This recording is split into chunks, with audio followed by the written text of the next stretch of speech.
a clear bowl, a spoon, a blob of neon goo, and somehow 50 million views. Slime!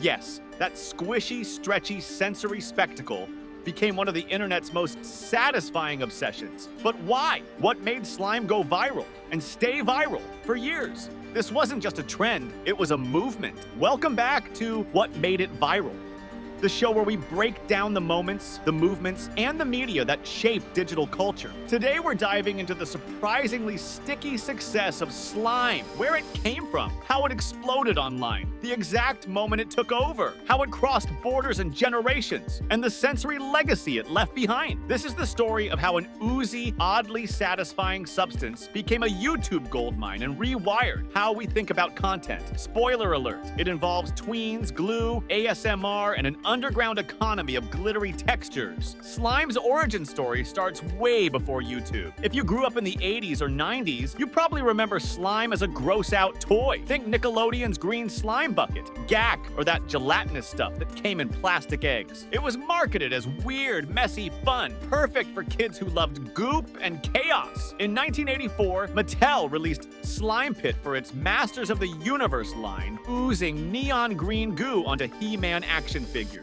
It wasn't elegant, but it was unforgettable. The shock factor was the sell, but by the early 2000s, slime faded, replaced by cleaner, sleeker trends, Tamagotchis, Beyblades, and digital play, until one generation reclaimed it. In 2016, slime got an upgrade. This time, it wasn't about prank shows or toy aisles, it was about aesthetic. Enter YouTube DIY culture, Pinterest crafts, and the rising influence of ASMR. Suddenly, slime wasn't just fun. It was relaxing. It was therapeutic. It was content. Early slime videos were lo-fi and homemade, Elmer's glue, borax, food coloring uploaded by teen creators and craft moms. But what started as casual DIY quickly turned into a format, like baking, but for your ears.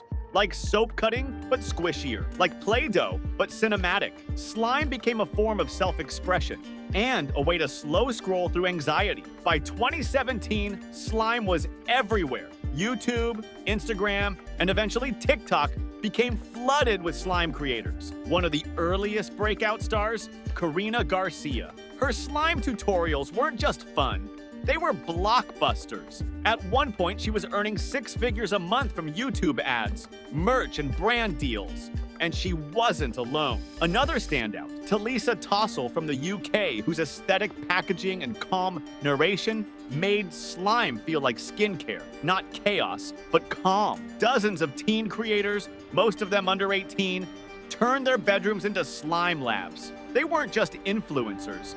They were entrepreneurs. They invented terms: butter slime, crunchy slime, jelly cube slime, cloud slime, fishbowl slime. Slime language became part of an internet vocabulary. Tutorials turned into trends. Commenters debated textures like they were fine wines, too wet, perfect stretch, underrated bubble pops. Some even reviewed slime shops the way people review gourmet meals. Creators launched Etsy stores, Shopify pages, and drop-based releases. Fans set reminders for restocks. Popular shops sold out in minutes. Viewers couldn't get enough, but why? Because slime content delivered micro-dopamine hits. The visual symmetry of mixing, the texture transformation, the suspense of a swirl reveal, the ASMR crunch or bubble pop. It was content that didn't ask for your attention. It gently seduced it. In a world filled with noise, slime was quiet, oddly satisfying, controlled chaos. And in a world of high-speed scrolling, that made slime extremely clickable.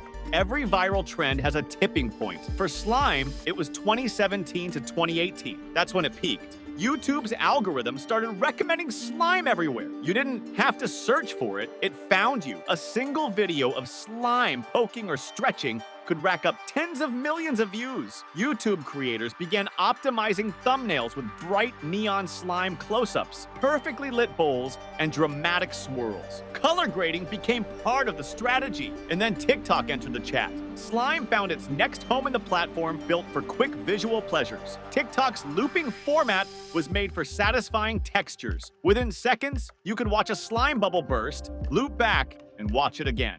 Slime talk exploded. One creator at Slime Obsessed gained 2 million followers in under a year. People weren't just watching, they were obsessed. Slime also fused with trends. Slime plus pop culture, Avengers themed slime, slime plus food, unicorn cake slime, Starbucks drink slime, slime plus parody, what your slime texture says about your zodiac sign. Meanwhile, memes started emerging. I'm a grown adult, but slime videos are my therapy.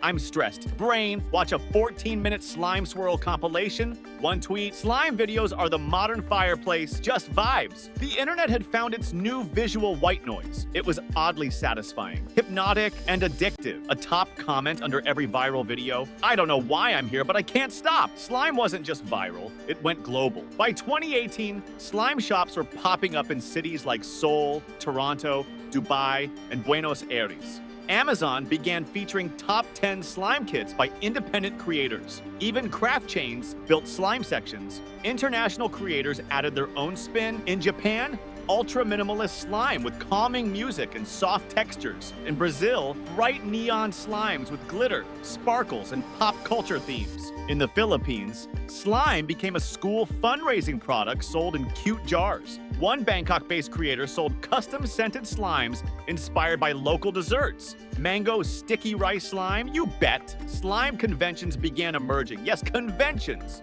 Creators met fans. Fans tested slime. Panels covered textures, colors, and scent combinations. People flew in for meetups. It became a thing. Even retail caught on. Target and Walmart began stocking slime kits and pre-made jars. And let's not forget the rise of the slime economy. Some creators were earning 6 figures per month. Many launched apps, designed merch, and licensed their own scent lines. A few were even featured in Forbes 30 under 30. This wasn't a gimmick anymore. It was an industry, all because of a gooey, glittery substance that made our brains go, ah. So what did slime leave behind? A lot, actually. It pioneered short-form ASMR visuals, DIY creator to entrepreneur pathways, the idea that satisfying equals profitable content as therapy. It gave birth to new genres, cutting soap, kinetic sand, jelly cube art, clay cracking, hydraulic press ASMR. It also challenged assumptions that content had to be useful to be successful. Slime proved that sensory experience was enough. The influence reached unexpected places. Beauty brands started releasing slime masks. Ads began using slime sounds